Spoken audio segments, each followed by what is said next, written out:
कृपया समय का ध्यान रखते हुए वो इसको बताएंगे प्लीज़।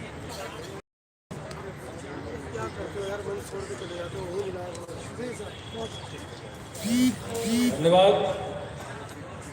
इतना तो चलता है। अरे नहीं तो मंच संचालक वहाँ जाएगा बुला और हाँ, समस्त आगे बैठे हुए सभी माइक हमारे साथियों का सम्मान करते हुए ये जो 22 सूत्रीय जो कार्यक्रम है 2 दिन हुई, एक लंबा डिस्कस हुआ। कोई भी जब लंबा प्लान होता है लाइट तो जब किसको सपोर्ट किया जाता है, किसी को या दिया जाता है तो वो सभी को नहीं पड़ता है, लाइट है यहाँ तो पे, उसको कंपाइल करना होता है। अंधेरा हो रहा है। तो मैंने इन 22 सूत्रीय मांगों को कंपाइल करके 5 सूत्रीय मांगों में कन्वर्ट किया है। वो 5 सूत्रीय जो मांगों में मैंने इसको कंपाइल किया है वो इस तरीके से है कि एक बिंदु को या एक डिमांड को एक तरीके से कहा जाए। जैसे रिजर्वेशन की बात आती है तो इंडियन कॉन्स्टिट्यूशन के प्रोविजन राइट टू रिजर्वेशन के अकॉर्डिंगली भारत सरकार से हम मांग करते हैं कि एक रिजर्वेशन एक्ट बनाया जाए। उस रिजर्वेशन एक्ट के अंतर्गत संविधान के अनुरूप निजीकरण पर रोक लगाई जाए, क्योंकि इंडियन कॉन्स्टिट्यूशन के अनुसार privatisation violation of Indian constitution है।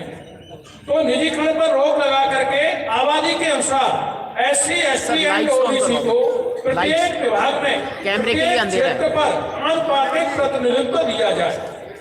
केंद्र राज्य स्तर पर केंद्र और राज्य को कैडर मान करके उच्च पदों पर जैसे कुलपति, डायरेक्टर, जॉइंट सेक्रेटरी, प्रिंसिपल आदि पदों पर भर्ती की जाए, जिसमें पदोन्नति में आरक्षण और निजी क्षेत्र में आरक्षण निहित हो। ये रिजर्वेशन की एक मांग कंप्लीट हुई। सेकंड है, नई राष्ट्रीय शिक्षा नीति को रद्द करके इस देश में संशोधित राष्ट्रीय शिक्षा नीति लाई जाए और वो equal and compulsory education act बना करके देश में बेटा हो राष्ट्रपति का या हो मजदूर का, सबको हो समान शिक्षा करके हर एजुकेशन तक उसको गवर्नमेंट को रेस्पॉन्सिबल बनाया जाए शिक्षा देने के लिए। क्योंकि एक संशोधन के तहत जिसमें गवर्नमेंट रेस्पॉन्सिबल थी एजुकेशन देने के लिए, उसमें संशोधन के तहत रेस्पॉन्सिबल बनाया गया। ये गलत है। रेस्पॉन्सिबल गवर्नमेंट ही होनी चाहिए।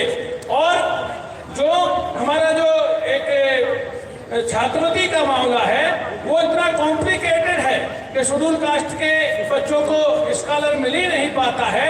उसको सरल बनाया जाए और बिना किसी इनकम एक ग्राउंड के, जैसा कि मैंने कहा था कि एक इनकम ग्राउंड है, शेड्यूल कास्ट 2 लाख पर, OBC 5 लाख पर और सामान्य 8 लाख पर करीब है। तो SC, ST के लिए ये जो आय का लिमिटेशन है ये समाप्त किया जाए। इस तरीके की सेकंड डिमांड है।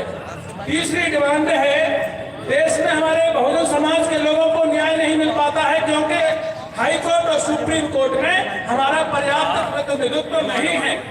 हमें चाहते हैं, उन्हें चाहिए कि एक बार PN नारायण जी ने जजों की फाइल पर टिप्पणी की थी कि इसमें ST, SC, OBC को भी प्रतिनिधित्व दिया जाए।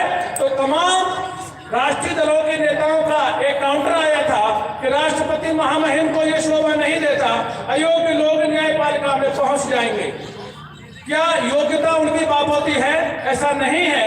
हम चाहते हैं देश में भारतीय न्यायिक सेवा आयोग का गठन हो, संघ लोक सेवा आयोग की तरह फ्री हो, मेन हो, और उसके बाद में हाई कोर्ट और सुप्रीम कोर्ट के जजों की नियुक्ति एज पर रिजर्वेशन पॉलिसी की जाए, जिसमें SC, OBC के भी हाई कोर्ट में और सुप्रीम कोर्ट में जज होंगे तो बहुजन समाज के लोगों को न्याय मिल सकेगा। हमारा चौथा डिमांड है, केंद्र और राज्य के बजट में SC, ST एंड OBC को जाति जनगणना कराने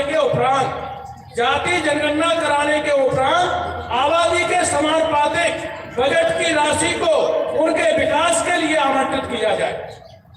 यानी स्पेशल कंपोनेंट प्लान एक्ट बनाया जाए, जिसमें आबादी के अनुरूप SC, ST, OBC को राशि जो होगी वो डाइवर्टेड और लेफ्ट नहीं होकर के वो कैरी फॉरवर्ड होगी। जो कैरी फॉरवर्ड पर जो आवंटित राशि है उसी के मद पर, उसी के विकास पर और उसके शिक्षा और स्वास्थ्य पर वो व्यय की जाएगी।